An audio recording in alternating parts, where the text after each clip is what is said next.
Good evening, all you plastic model builders out there. This is Dan Leone, Plastic Model Building 101.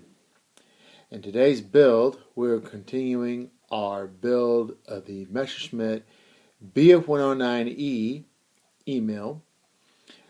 It'll be Desert Camo, and the kit is Tamiya 148 scale.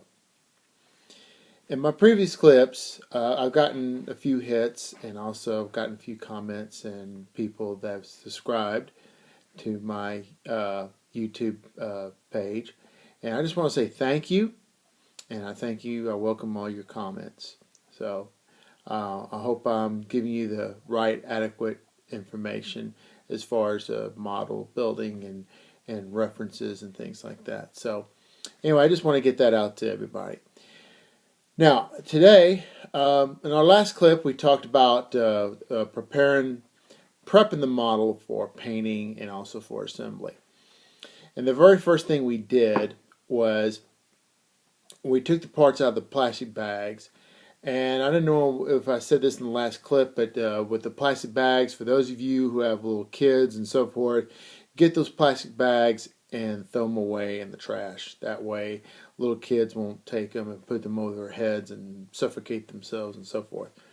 You don't want that. Okay, so can't say I didn't warn you. So, okay, we washed our parts in lukewarm water with a mild dishwashing detergent called Dawn. Why do you want to do that? Well, because when the pieces, when they're injected into these molds, before that's happened, the molds are sprayed with a mold release agent. It's an oil-based product. And anyway, the hot plastic is injected into the molds, then it's cooled, and then they take the parts and pieces out of the molds. And the molds are coated with a fine, oily sheen. And the way to get that off, you want to use a mild dish detergent, Dawn, or I can also recommend Plastic Prep by Testers. You can get this at any hobby shop. You can also order this online. I got this at M&M Hobby Shop in Houston. So the Dawn soap, you can buy that at any supermarket, dollar store, any supermarket like well, I don't know what kind of supermarkets you might have, but in Houston we have Kroger, Randall's, we have dollar stores and so forth. So anyway, as you can see, I took the parts and pieces out and let them drip dry overnight. Unfortunately, I had a trip in Beaumont for about a week and I didn't get a chance to, but this time we're going to start painting our parts pieces. Now, I like to have the parts on the remaining on the trees because that's a good way you can hold them and so forth. So I would like to paint while the part is still on the trees.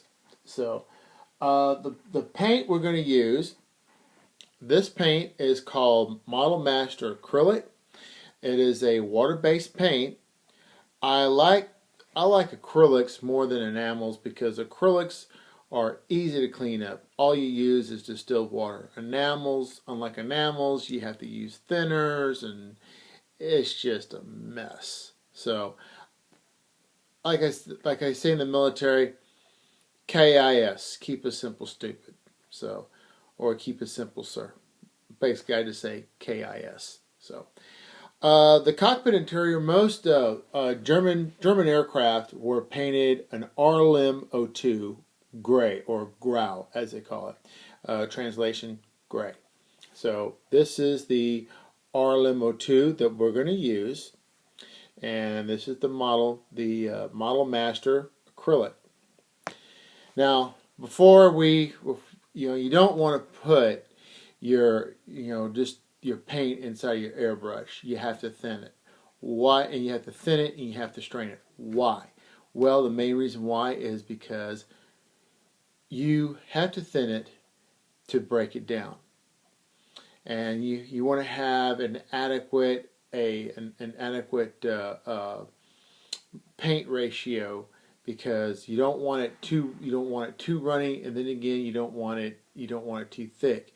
If it's too runny, then guess what? The paint's going to be translucent, and not only that, but if you do it too thick, it's going to clog up your airbrush, and you're going to have all kinds of problems.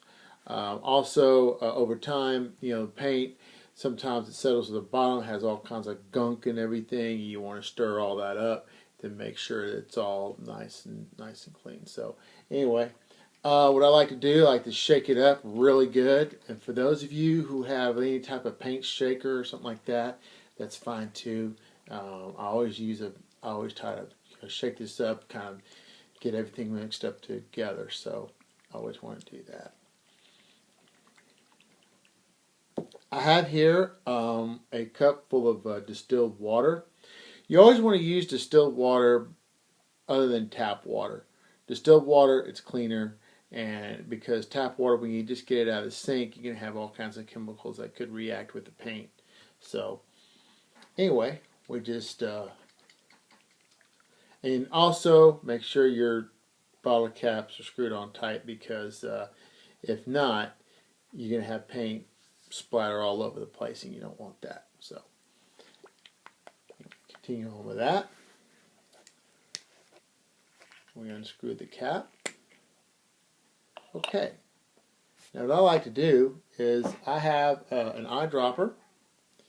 I have my distilled paint. Make it full of water here, and I do like maybe about 2-3 drops. We'll do just 2.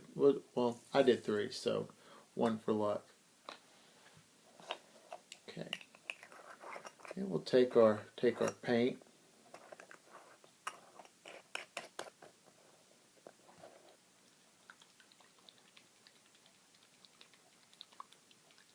And we'll shake it up real good.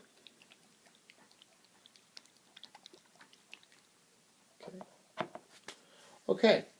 Now, I have some paint strainers here, painter strainers. You can get these at any Ace hardware store. And what I like to do is just cut the bottom here and put it in the mixing cup, and then I just take an eyedropper and fill the cup up with paint inside my airbrush and go to town. So, okay, we're going to stop here for now until I get everything set up.